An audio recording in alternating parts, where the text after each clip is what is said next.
Bien, estamos en Hechos 4 y no sé si ustedes, muchos de ustedes, estoy seguro, disfrutan de una buena serie de televisión que está dividida por temporadas.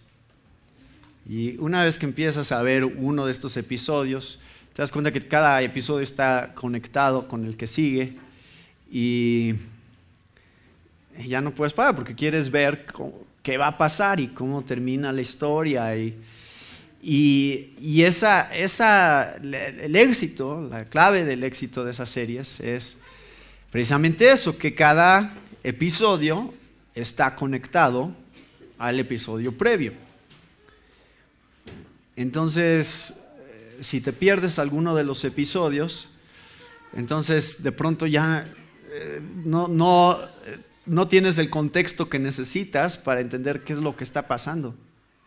Oye, ¿por qué está esa persona? ¿Que ella se murió o qué pasó con él? Y estás tratando de entender la dinámica que se está dando. Si te perdiste alguno de los episodios, o sea, algo importante pudo haber sucedido. Yo espero que al ir estudiando el libro de Hechos tengamos ese mismo sentir, esa misma sensación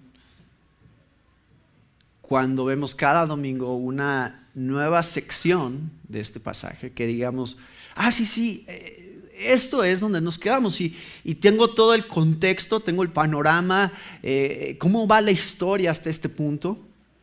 Ahora quiero saber qué sigue y cómo se conecta todo.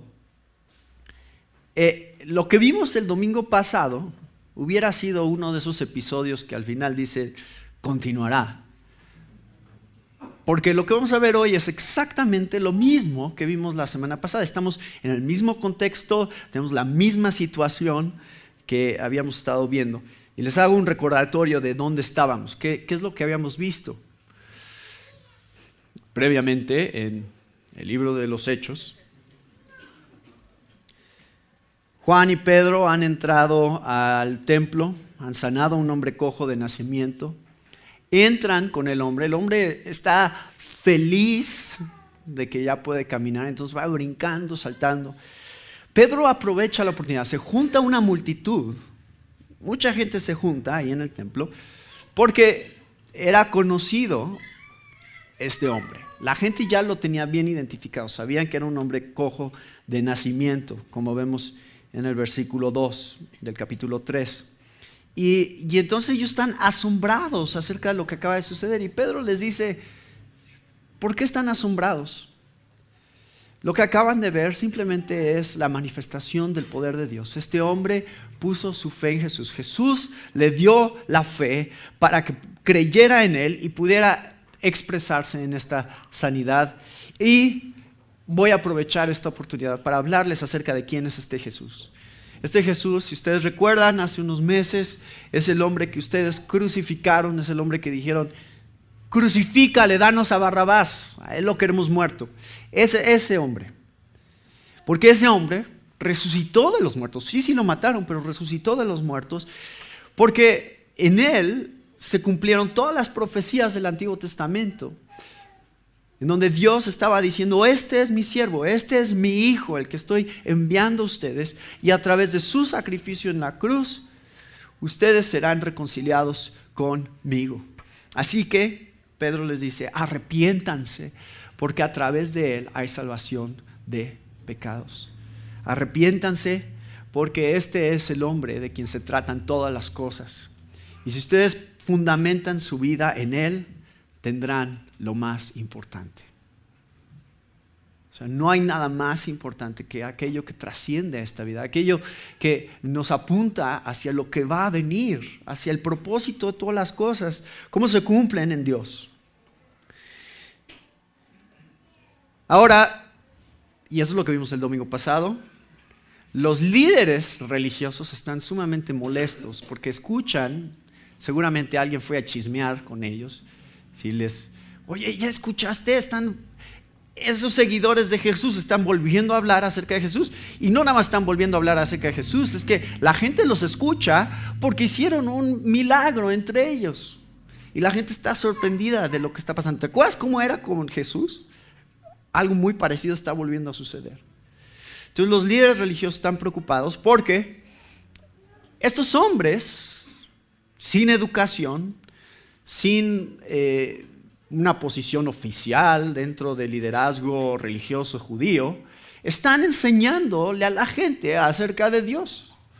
Y no nada más le están enseñando a la gente acerca de Dios, sino les están enseñando acerca de el cumplimiento del plan de Dios en Jesucristo, a quien ellos crucificaron. O sea, estos, los fariseos, los saduceos, todo este grupo de gente que eran los líderes religiosos, eran enemigos de Jesús durante todo su ministerio. Ellos eran los que querían verlo muerto.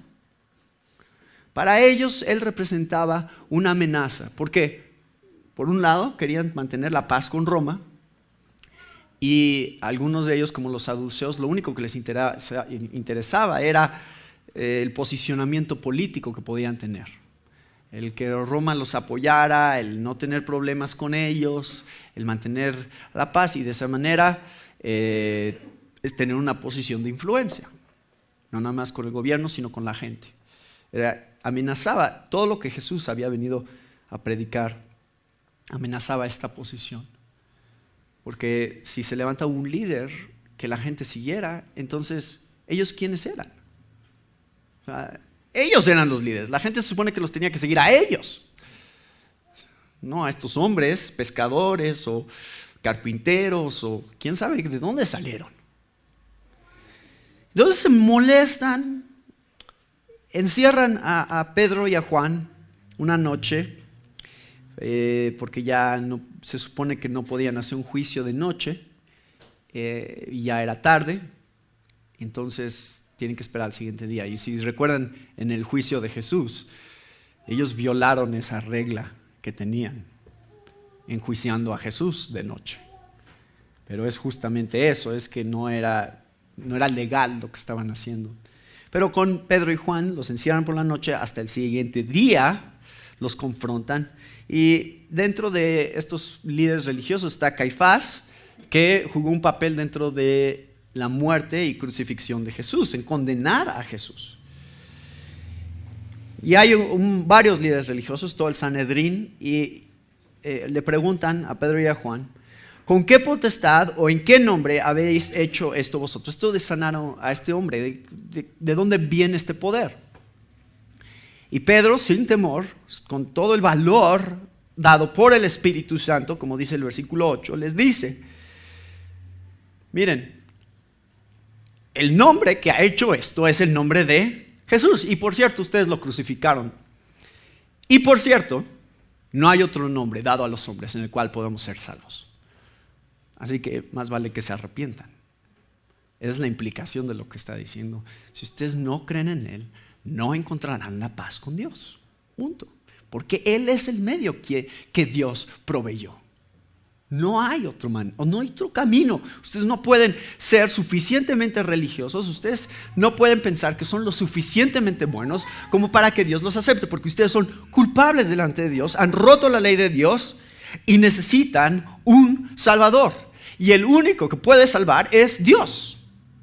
Así que Jesús, Dios encarnado, se ha convertido en nuestra salvación, provista por Dios. Dios mismo dice, aquí estoy. Si yo no lo hago, nadie más lo puede hacer. Entonces mi Hijo, que es el resplandor de mi gloria, la imagen de quién soy yo delante de ustedes, mi Hijo es el que va a ponerse en su lugar. Va a entregar su vida en la cruz, derramar su sangre para que tu castigo no lo tengas que sufrir tú, sino Él lo sufra en tu lugar. La vida que no podías vivir, la vivió Él, y la muerte que tú debías morir, la murió Él. Ahora, ahí es donde nos quedamos. Este nada más es el previamente en nuestro estudio. Jesús, y esta fue la conclusión el domingo pasado, Jesús es la solución universal provista por Dios para todo ser humano que ha vivido desde Adán y Eva. Todo ser humano. No hay ninguna otra manera de ser reconciliado con Dios. Versículo 13. Eso es lo que vamos a ver hoy. ¿Qué pasó después de que Pedro y Juan dicen estas palabras? En ningún otro hay salvación, porque no hay otro nombre dado bajo el cielo dado a los hombres en que podamos ser salvos. ¿Qué pasa? Están estos líderes y vean qué interesante. Dice, entonces, viendo el denuedo de Pedro y de Juan, y sabiendo que eran hombres sin letras y del vulgo, se maravillaban y les reconocían que habían estado con Jesús. O sea, esta gente conocía a Jesús, había escuchado muchas veces a Jesús estando predicando. Y ya empiezan a hacer estas conexiones. Empiezan a decir, esto suena muy parecido. Juan 7, versículo 15.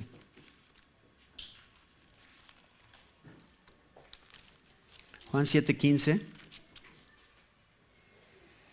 Dice, y se maravillaban los judíos, diciendo, ¿cómo sabe este letras sin haber estudiado? ¿De dónde saca su conocimiento este hombre? Entonces no es uno de los nuestros, no es uno que se entrenó con los escribas y con los fariseos y que haya tenido todo este entrenamiento teológico que los maestros de la ley tienen. Ahora, Pedro y Juan están siguiendo en los mismos pasos de Jesús. Ellos pasaron 3 años con Él, escuchando de Él, aprendiendo de Él. Ahora están enseñando igual que Él. Y la gente se sorprende porque dice, no que no supieran escribir, que fueran analfabetas. Sí sabían escribir, obviamente escribieron libros de nuestro Nuevo Testamento.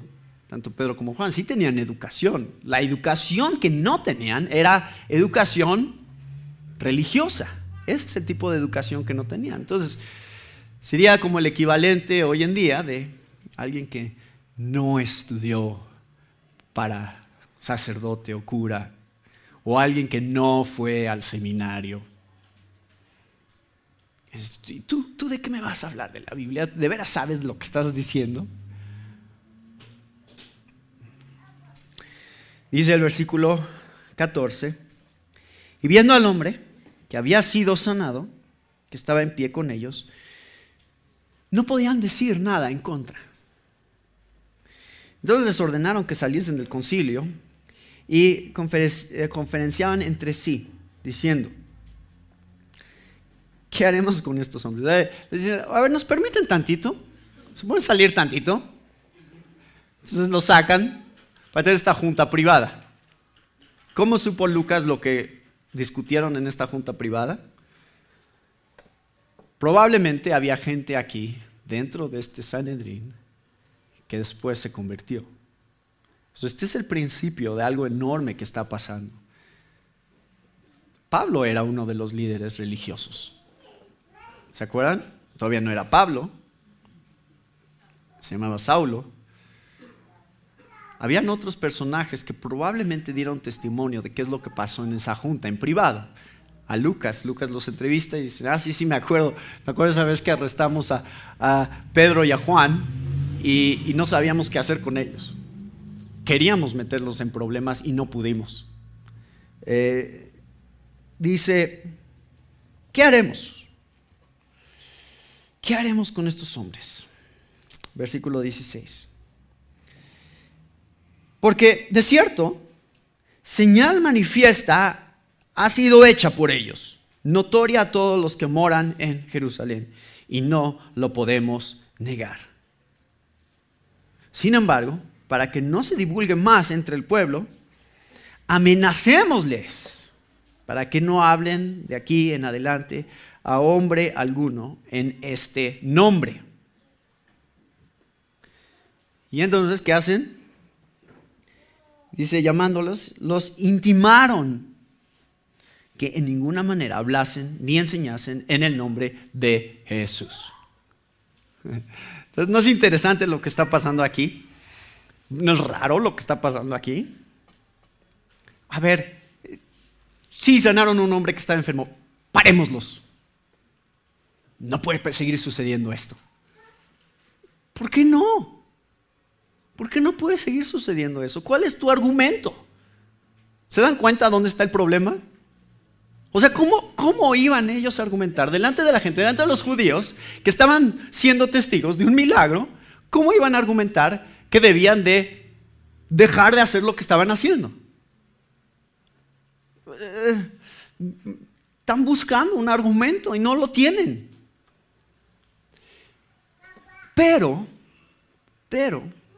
¿cuál es la razón detrás de eso? La conveniencia. No importa qué tanto una persona sea confrontada con la verdad. Si ellos están viviendo un estilo de vida demasiado cómodo al cual no quieren renunciar, jamás aceptarán esa verdad con la que están siendo confrontados. ¿No es verdad? O sea, no importa cuánta evidencia tú pongas delante de ellos, esto es en relación a la apologética, no importa qué tantos argumentos tú puedas hacer, si alguien no quiere aceptarlo, no lo va a aceptar, lo va a negar y lo va a negar una y otra vez. Acabo de hablar con un testigo de Jehová hace unos días y le dije, pues sería bueno que platicáramos un día y habláramos sobre las diferencias que hay entre lo que tú crees y lo que yo creo. Déjame explicarte qué dice la Biblia acerca de la persona de Jesús, qué dice la Biblia acerca del infierno, qué dice la Biblia acerca del Espíritu Santo. ¿Y saben qué me dijo? Me dijo, sí, adelante, lo podemos hacer, pero no me vas a convencer. O sea, no le he dado todavía ningún argumento, pero él ya me está advirtiendo. Digas lo que digas y me muestres lo que muestres, esto es lo que creo. Entonces no hay evidencia en el mundo, no hay argumento en el mundo que me haga cambiar de opinión. Está bien, pero de todas maneras, dame oportunidad, vamos a platicarlo. El Señor es el que transforma los corazones de la gente, no nosotros. Y eso es lo que vamos a ver en un momento. Quiero que vean la manera en que responde Pedro ante estos líderes. Dice, mas Pedro y Juan respondieron diciéndoles, juzgad si esto es justo delante de Dios, obedecer a vosotros antes que a Dios. Está buena la respuesta, ¿no? Dice Pedro, ustedes díganos, ¿los obedecemos a ustedes o obedecemos a Dios? ¿Cuál de las dos es mejor opción? Ahora, ellos están en una situación imposible aquí, ¿no? Porque ¿qué van a contestar? Sí, obedézcanos a nosotros, no a Dios. Perdón, no era lo que quería decir. Sí, obedezcan a Dios, no a nosotros. Eso no tampoco, ¿verdad? Tampoco funciona. O sea, los ponen en esta posición en la cual Pedro tiene bien claro en su mente las últimas palabras de Jesús. Lo vimos en Hechos 1. ¿Se acuerdan? Ustedes me serán testigos. Esa es su misión. Id y predicad el evangelio en todo el mundo. Hagan discípulos. Este es mi mandamiento para ustedes. Pedro tiene bien en claro que la voluntad de Dios es que hablen acerca de quién es Jesús. Eso es lo único que sabe Pedro que tienen que hacer. O sea, si hay una cosa que deben de hacer, que es voluntad de Dios, es esta. Prediquen, hablen de Él.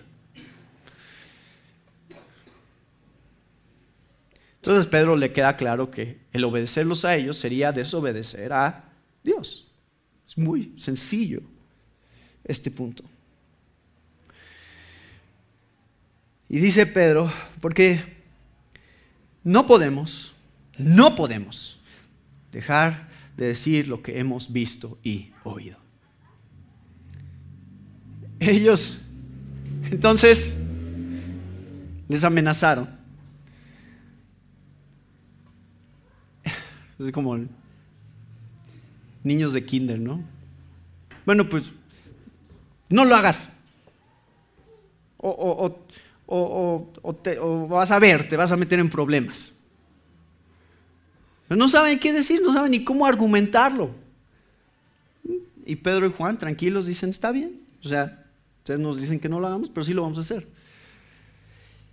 Los sueltan, no hallando ningún modo de castigarles por causa del pueblo, porque todos glorificaban a Dios por lo que se había hecho, ya que el hombre en quien se había hecho este milagro de sanidad tenía más de 40 años. Es decir, ya había un historial larguísimo con este hombre, que la gente sabía cuál era su condición realmente, su enfermedad, el hecho de que no podía caminar desde el nacimiento, todo eso, la gente lo tenía bien claro y no era, o sea, una generación entera básicamente había sido testiga de la enfermedad, la discapacidad de este hombre. Entonces, vamos a ver dos cosas en base a este pasaje. Ya leímos qué es lo que pasó, cómo pasó, pero quiero que veamos dos aspectos. Uno es cuando predicamos la verdad. Este es el ejemplo que nos está dando Pedro aquí. ¿Qué pasa cuando predicamos la verdad? Y especialmente, ¿qué pasa cuando predicamos la verdad en relación a gente que está en autoridad sobre de nosotros? Es decir, ese va a ser uno de los temas principales que quiero que entendamos aquí. ¿Se dan cuenta que lo hacen con mucho respeto? De hecho, lo vimos el domingo pasado. ¿Cómo se refirió Pedro ante estos hombres, estos líderes? Dice el versículo 8, gobernantes del pueblo y ancianos de Israel. O sea, hay un reconocimiento que esta sí efectivamente es la autoridad que Dios ha puesto. O sea, no están buscando rebelarse nada más porque sí. No están buscando causar una revolución. A ver, Juan, vamos con unas pancartas y nos vamos a poner aquí afuera del templo y vamos a decir, ustedes homicidas de Jesús que lo crucificaron, renuncien. O sea, no es ese tipo de revolución. Es una revolución en donde vas en contra de las autoridades, buscando quitarlas porque son malas autoridades. No, dices, Dios los puso y reconocemos esa autoridad. Miren, hermanos, este punto es tan importante y les voy a decir por qué es tan importante. Porque la manera en que hacemos las cosas es importante. La manera en que decimos las cosas es importante. A veces los cristianos hablamos y actuamos de maneras en las que la gente simplemente está percibiendo como que nos sentimos más espirituales. O sea, yo no hago eso. Yo no hago eso, yo no hago eso, yo no hago eso. ¿No? O sea, a veces somos percibidos nada más como un montón de fanáticos religiosos. Lleva eso en el diablito. No, yo no quiero tener nada que ver con el diablo.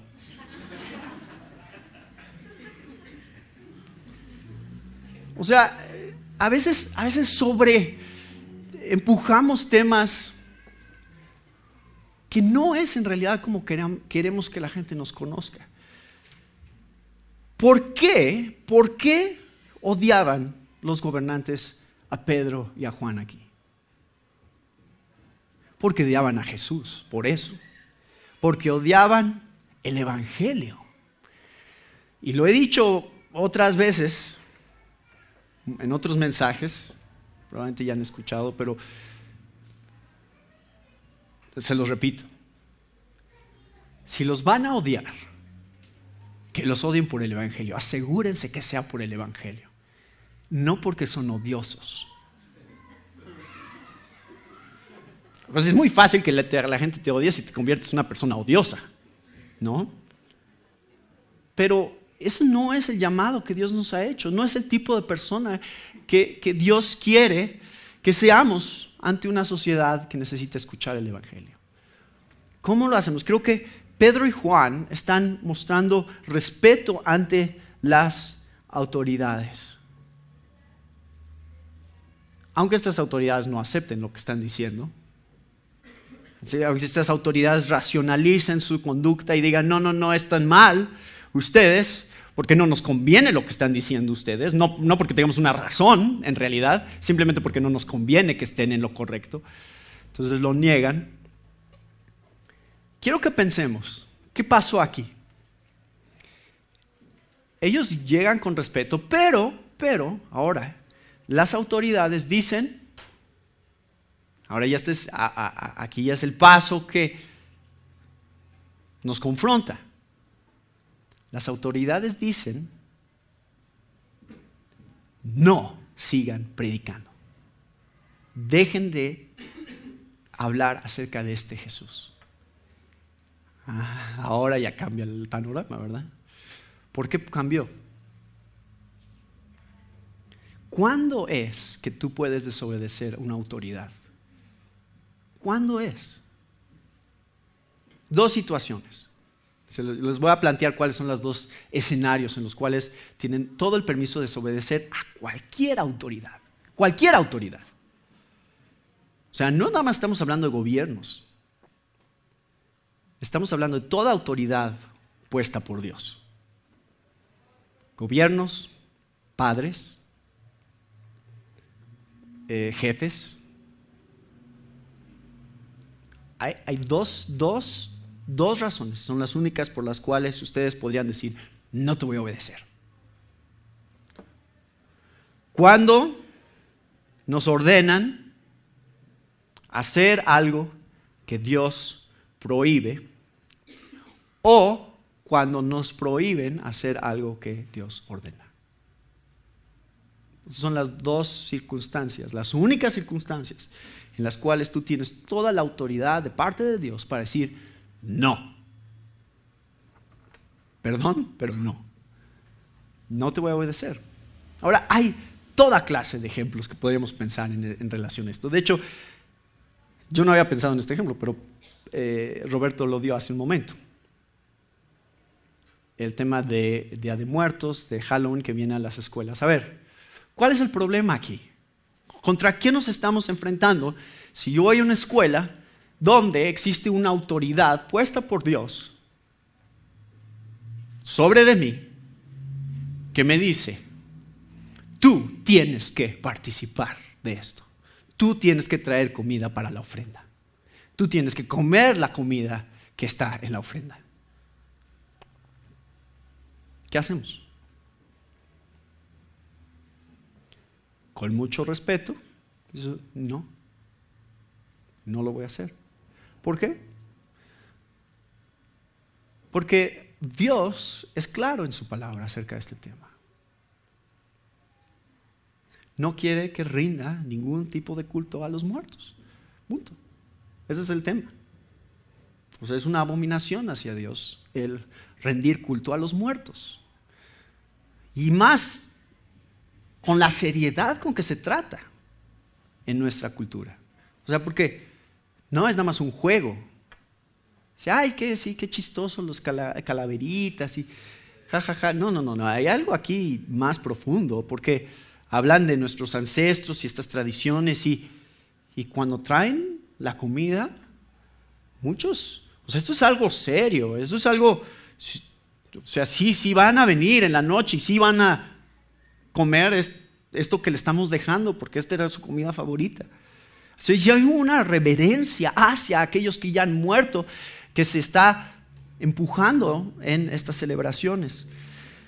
Y entonces no es nada por lo cual enojarnos, no es nada por lo cual rasgarnos las vestiduras tampoco, pero actuamos con convicción y actuamos con valor delante de la responsabilidad que Dios nos da al conocer su voluntad en su palabra. ¿Tú me ordenas algo que Dios prohíbe o prohíbes algo que Dios ordena? Cualquiera de los dos es un problema. En nuestra sociedad cada vez vamos a estar confrontados de una manera más real con el tema del homosexualismo. Estaba hablando acerca de esos libros hace un momento. Va a haber muchos trabajos que cada vez van a tener un conflicto más grande con lo que Dios ordena. O de lo que Dios prohíbe más bien. Tú estás ordenando hacer algo que Dios prohíbe, que es casar un hombre con un hombre. Por ejemplo, si fueras un juez civil. Nuestro país va hacia allá. Y va a ser cada vez más difícil ser un juez civil cristiano. Porque en algún momento el gobierno te va a ordenar que tienes que hacerlo. Que tienes que declarar que la unión entre un hombre y un hombre es completamente legítima y moralmente correcta. ¿Y qué vas a hacer? Bueno, yo sé que no hay jueces civiles aquí necesariamente, pero en algún momento, en alguna manera, vamos a ser confrontados con las convicciones de lo que Dios nos ha ordenado. Cada vez más va a haber una presión de parte de la sociedad a aceptar el aborto porque los derechos sexuales reproductivos de la mujer tienen precedencia o prioridad sobre de la vida de un bebé. Entonces, la mujer tiene el derecho a matar a ese bebé. Esa es la realidad de la sociedad en la que vivimos. Cada vez va a ser más fuerte la presión para nosotros como cristianos de aceptar eso como, bueno, pues las mujeres decidirán, ¿no? Es su cuerpo. Pues no, que no es su cuerpo, es otro cuerpo, no es el de ella. Pero al final así es como se maneja, ¿no? Cada mujer decide porque cada mujer debería tener el derecho a embarazarse porque pues no, nuestro estilo de vida promiscuo de nuestra sociedad promueve eso, que queden embarazadas y que para que no les afecte su futuro, su carrera, cosas que en realidad son convenientes para ella, para que no le afecte, que lo mate. Que lo descuartice dentro del vientre, si es necesario. Entonces, esa es la moralidad de nuestra sociedad y como cristianos tenemos que, en amor, no es un tema de pleito, no es un tema de una revolución social que estamos tratando de hacer, simplemente son nuestras convicciones basadas en la palabra de Dios que vamos a mostrar firmes. Esto es lo que creo. Te lo digo, no te voy a convencer de lo que te estoy diciendo, pero te voy a decir lo que creo y lo que Dios dice. Porque ¿sabes qué? Dios pone las reglas, no yo. Esto no fue idea mía. Esto en matrimonio no lo inventamos nosotros. Nosotros no dijimos, ay, qué buena idea, vamos a juntar un hombre y una mujer, como que eso va bien, ¿no? Vamos a inventar esta idea del matrimonio. A nadie se le ocurrió. Ningún ser humano inventó eso. Dios inventó eso.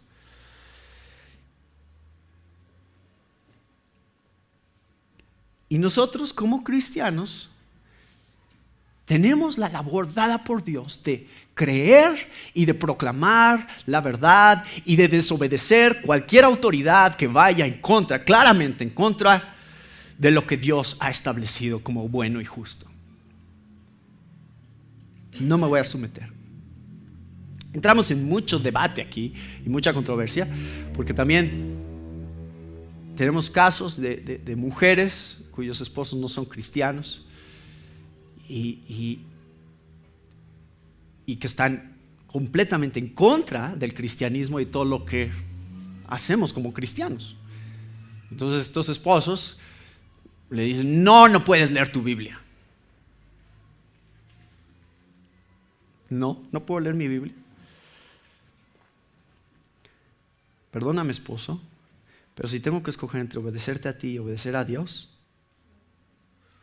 obedezco a Dios. No puedes ir a la iglesia.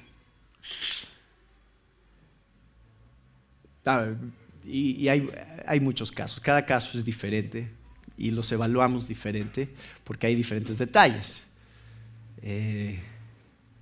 A veces, como les decía, a veces nos odian por ser odiosos y a veces hay mujeres que lo hacen nada más por hacer enojar al esposo y lo hacen en modo de rebeldía, pero cada caso es diferente, lo evaluamos diferente.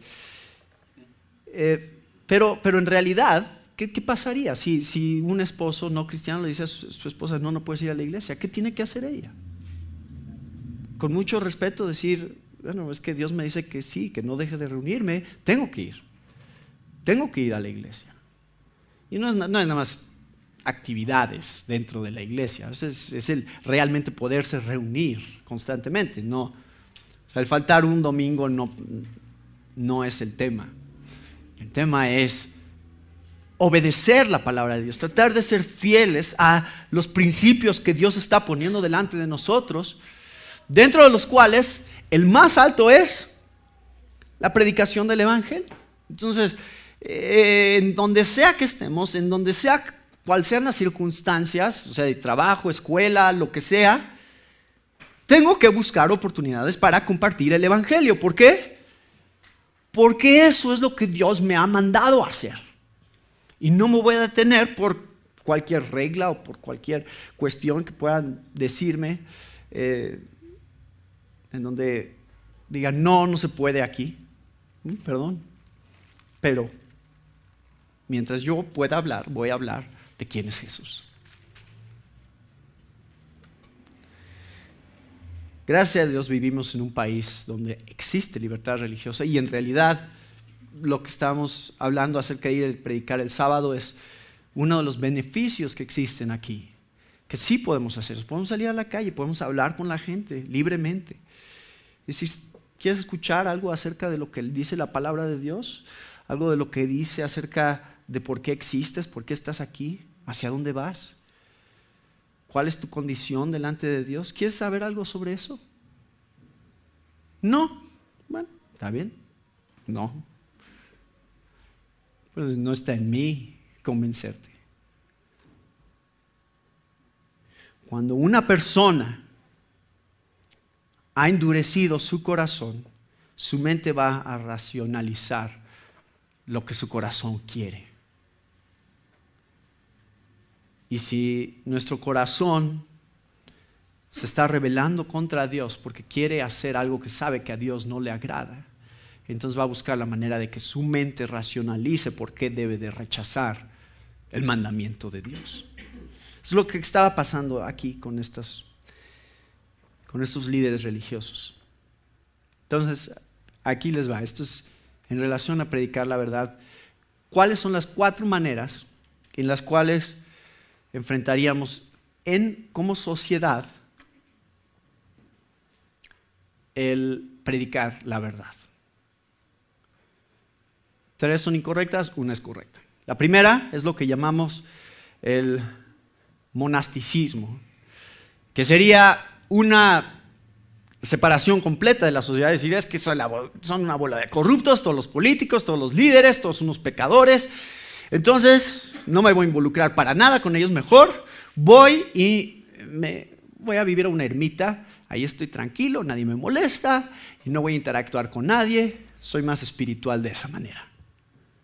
Y buscamos cortar toda relación con la sociedad y con toda clase de líderes y autoridades que Dios ha puesto sobre de nosotros porque preferimos simplemente no lidiar con ellos. Eso es un lado. Y de ahí surgen la idea de los monjes. Como me voy a apartar de la sociedad porque la sociedad está tan mal, que mejor yo ahí solito con Dios, sin darme cuenta que mi arrogancia y mi orgullo es igual o peor que la maldad que hay en la sociedad que me rodea. Número 2, eso es cuando ponemos la religiosidad como pretexto para no interactuar con la sociedad. Y número 2 es la opción secular, es cuando la sociedad tiene el dominio completo de nuestra interacción. Es decir, no hablamos nada acerca de Dios y no tenemos ningún problema relacionándonos con cualquier autoridad y quedando bien con cualquier autoridad.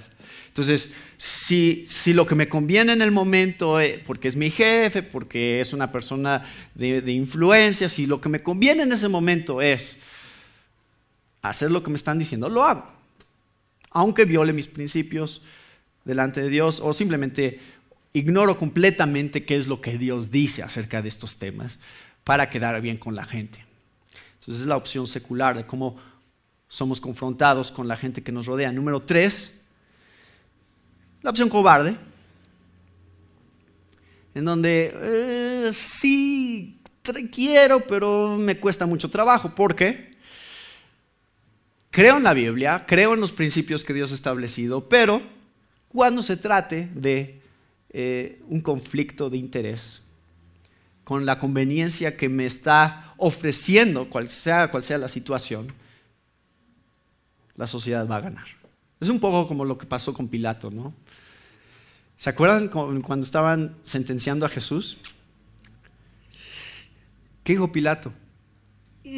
Es que no encuentro nada con este hombre, es un hombre justo, yo quisiera dejarlo en libertad, pero la presión de la sociedad y en su conciencia tenía esta lucha y quería hacer algo, pero al final no hizo nada. En realidad tuvo que ceder ante la presión de la sociedad para aceptar lo que estaban diciendo que tenía que hacer. Y número 4, la opción bíblica, que es donde yo me someto y busco interactuar con las autoridades, con los líderes que Dios ha puesto sobre de mí, pero cuando se trata de la palabra de Dios, la Biblia siempre debe de ganar. Cuando se trata de obedecer a Dios, obedecer al hombre, siempre debo de escoger obedecer a Dios, sin importar las consecuencias de lo que venga. Acuérdense que esta es una situación sumamente amenazante para Pedro y para Juan. Eso es muy parecido a lo que ya habían visto que había pasado con Jesús. Y saben cómo terminó Jesús, lo vimos la semana pasada. Lo crucificaron. Ellos no saben qué va a pasar, pero dicen, pues pase lo que pase, nosotros no los vamos a obedecer. Y ¿saben una cosa? Aquí los dejaron en libertad, pero vamos a ver solo un poquito más adelante que los vuelven a apresar y ahora no nada más los dejan en libertad, ahora los azotan, los torturan. Entonces las cosas no se pusieron más fáciles para los apóstoles, pero siguieron predicando con el mismo valor, con la misma convicción acerca de las verdades que habían escuchado y visto en Jesús.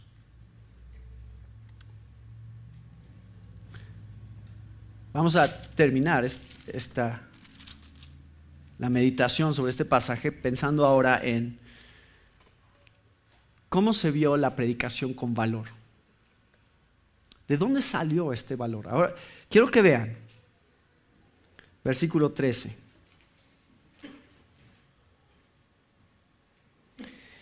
Les reconocían que habían estado con Jesús.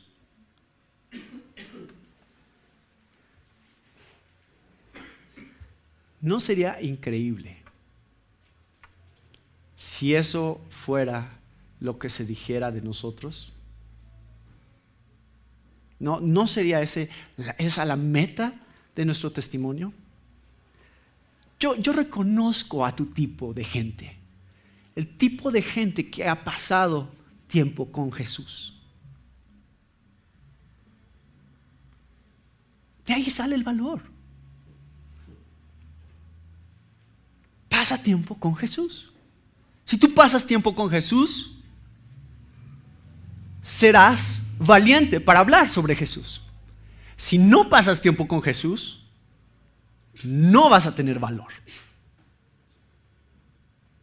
La gente no va a ver con quién has estado, porque has estado con la misma compañía que ellos. Fútbol, televisión, de compras. ¿Esa es tu compañía? ¿Eso es con lo que pasas más tiempo? Es lo que la gente va a escuchar. O sea, lo que esté saturando tu mente es de lo que vas a hablar. Y cuando has estado metido, por ejemplo, llega el mundial de fútbol y todos estamos viendo el fútbol y de pronto nos encontramos hablando de fútbol, todos. Aunque yo el resto de los 4 años entre los mundiales no veo nada de fútbol. Pero cuando llega el mundial sí hablo de fútbol. ¿Por qué? Porque de pronto estamos viendo partido tras partido tras partido y nos interesa y se vuelve el tema de conversación. Cuando es todo lo que estás escuchando, todo lo que estás viendo, de ahí fluye lo que la gente va a saber sobre ti. Y si tú pasas tiempo con Jesús, la gente va a decir, ¿por qué hablas tanto de Jesús? Es que nada, es que estaba meditando sobre esto en la mañana y por eso estoy hablando de eso. ¿Se dan cuenta la importancia que tiene? Estos hombres están irradiando la personalidad, el mismo tipo de enseñanza, de palabras que Jesús había estado enseñando durante su ministerio. Habían estado con Jesús. Y por eso es que dicen Pedro y Juan, no podemos dejar de decir lo que hemos visto y oído. Hemos estado pasando tanto tiempo. Pasamos 3 años con este hombre, escuchándolo todos los días hablar acerca de estas cosas, viéndolo hacer cosas increíbles. Y justo cuando pensamos que todo se había acabado, lo habían matado, de pronto ahí está otra vez vivo delante de nosotros y pasa otros 40 días con nosotros. Y estamos tan impactados por él y por lo que hemos escuchado de su boca, las enseñanzas que nos ha dado y la misión que nos ha encomendado, que es de lo único que podemos hablar. Perdónanos, pero esto cambió nuestras vidas, o sea, esto transformó nuestra manera de ver todo. Ahora ya no se trata acerca de una revolución política y sí, los romanos nos oprimen, vamos a buscar la libertad a través del Mesías que venga y que nos organice en batalla contra ellos. O sea, ya cambió nuestra perspectiva. No se trataba de eso. Se trataba de la transformación del corazón. Y la única manera en que el corazón puede ser transformado es si tú tienes un encuentro personal con este hombre. Eso es lo que los discípulos creen con todo su corazón. No hay ninguna duda en su corazón de que Jesús está vivo. Así que van a hablar acerca de eso. Y día y noche. Y ahí se juntan. ¿Y de qué hablan? De Jesús. Salen a la calle. ¿Y de qué hablan? De Jesús. Todo el tiempo, todo lo que los rodea está impregnado de esa realidad. Ahora, que esto sea de ánimo para ustedes. Porque estos hombres no eran tan inteligentes necesariamente. O sea, la clave no está en qué tan buenos sean con las palabras. Ellos simplemente están diciendo lo que saben. No están preocupados de impresionar a los líderes religiosos. Es que necesitamos usar unas palabras sofisticadas porque estos son gente muy educada y si no usamos estas palabras sofisticadas no nos van a creer, vamos a tener credibilidad. ¿No es de ánimo para ustedes eso?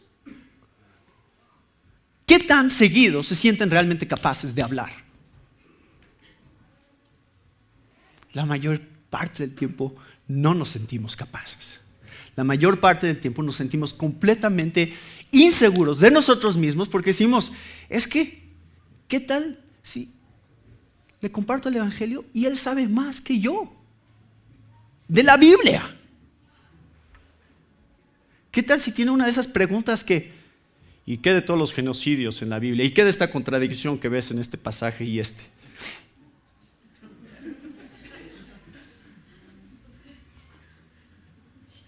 Dios no te está pidiendo que tengas todas las respuestas. Dios te está pidiendo que hables de lo que sabes. Lo que sabes de la Biblia ahorita es suficiente para ya hablar de eso. Lo que sabes de la Biblia es suficiente para empezar a dar testimonio de quién es Jesús. Porque si tú compartes el Evangelio con alguien, ¿sabes qué? Tú sabes más acerca del Evangelio que esa persona. Tú puedes hablar sobre algo que esa persona no sabe. ¿Qué es quién es Jesús? Tú no necesitas mucha preparación, no necesitas muchas respuestas, no necesitas mucha elocuencia para hablar. Lo que necesitas es valor. Es lo único que necesitas. ¿Y de dónde viene el valor? De pasar tiempo con Jesús. De ahí viene. Yo nada más te voy a decir lo que he contemplado y a quién he contemplado. Y a quién he contemplado es a Jesús. Déjame contarte más sobre Él. Y por eso es importante que leamos la palabra. Por eso es importante que estudiemos juntos. Porque lo que sabemos acerca de Jesús es lo que leemos en la palabra. Este es el testimonio de quién era Jesús. Así que si vas a hablar con valor, vas a hablar de aquello con lo cual tú estés pasando más tiempo y además vas a hablar de aquello que estás aprendiendo. Así que estamos en un proceso que no se acaba, seguimos aprendiendo, seguimos creciendo. ¿Quién era este hombre? ¿Qué decía Jesús? ¿De qué se trataba realmente su ministerio? ¿Qué es lo que quiere de nosotros? Todo el tiempo estamos meditando sobre estas verdades y de esas verdades surge el valor para hablarlas. Tú di lo que sabes que es verdad, porque la verdad existe. Alguien está equivocado en lo que cree. Alguien lo está. Eso le dije al testigo de Jehová. Uno de los dos está equivocado en lo que cree de Jesús. Los dos no podemos estar en lo correcto. Yo digo que Él es Dios mismo encarnado, porque ningún otro personaje en la historia se manifestó de la manera que Jesús se manifestó, como el ungido de Dios, el siervo de Dios, atribuyéndose a sí mismo los nombres de Dios, haciendo las cosas que solo Dios puede hacer, como perdonar pecados. Alguno de los dos está equivocado acerca de quién era este hombre. Y eso les va a traer tanta paz en la manera de comunicárselo a la gente, porque no es una pelea, simplemente es una declaración. ¿Se dan cuenta? No se trata de yo tengo la razón, tú estás equivocado y yo te voy a ganar en la discusión y yo voy a tener la última palabra. No. Mira, así es. Déjame decirte lo que dice este libro, no yo, lo que dice este libro y lo que yo creo. ¿Me das oportunidad? Sí, ahí está. Y luego, gracias por tu tiempo. Que Dios te bendiga. ¿Se dan cuenta qué fácil es? Yo no tengo que convencerlo. ¿Qué hicieron Pedro y Juan aquí? A ver, pero a ver ustedes, denos sus argumentos. ¿No? ¿Por qué creen ustedes que debemos de dejar de hablar del Evangelio? Creo que ustedes están mal en su manera de interpretar el Antiguo Testamento. ¿Dijeron eso Pedro y Juan? No, muy tranquilos, de una manera muy simple. Sabemos que Dios nos ha pedido hacer esto, tenemos que obedecerlo. Gracias por su tiempo. Ya, ahí se acabó. No más discusión. Que Dios nos dé sabiduría para saber cómo hablar acerca de nuestra fe, cómo compartir las convicciones que Dios ha puesto en nuestro corazón, cómo dar testimonio. Y no es de pelear, no es de discutir, no es de convencer a nadie. Dios hace eso. El Espíritu Santo transforma corazones, no nosotros. Dios nada más te dice, habla de lo que sabes, habla de lo que has escuchado, habla de lo que has creído, ya. Déjame a mí el resto. Yo me encargo. Quiero usarte a ti para que escuchen acerca de mi hijo. Y ahí está este hombre que había estado cojo. No sé qué está haciendo. No sé si sigue brincando o qué está haciendo. Pero ahí está. El testimonio real, la evidencia delante de estos hombres de que en realidad sí hay un poder aquí trabajando. Un poder que ellos no entienden. ¿Se acuerdan como cuando Nicodemo va y habla con Jesús? Le dice, Jesús, nosotros sabemos que vienes de parte de Dios porque nadie puede hacer las cosas que tú haces si no viene de parte de Dios. Es la incredulidad de estos hombres, la dureza de corazón de estos líderes religiosos, como para que ahí esté la evidencia delante de ellos y la rechacen abiertamente, que es creo que la definición del pecado imperdonable del que habló Jesús cuando dijo la blasfemia contra el Espíritu Santo no les será perdonada a ustedes, ni en esta era ni en la era venidera, porque es cuando ellos saben que algo sí es de Dios y aún así lo rechazan. Aún así dicen, no quiero tener nada que ver con él. Ese era el caso, creo que de muchos de estos líderes. Pero vamos a ver qué es lo que Dios siguió haciendo después de esta historia. Y quisiera que nos pusiéramos en el lugar de los apóstoles, pensáramos, Señor, dame el valor para predicar acerca de tu verdad, como Pedro lo hizo, sin temor a las consecuencias, pero de una manera en la cual muestro también la confianza en tu soberanía y tu control sobre de todo, que no es algo que yo tengo que enojarme, ni pelear, ni discutir. Eso está en tus manos, Señor. La verdad es la verdad porque tú la estableces, tú eres la verdad.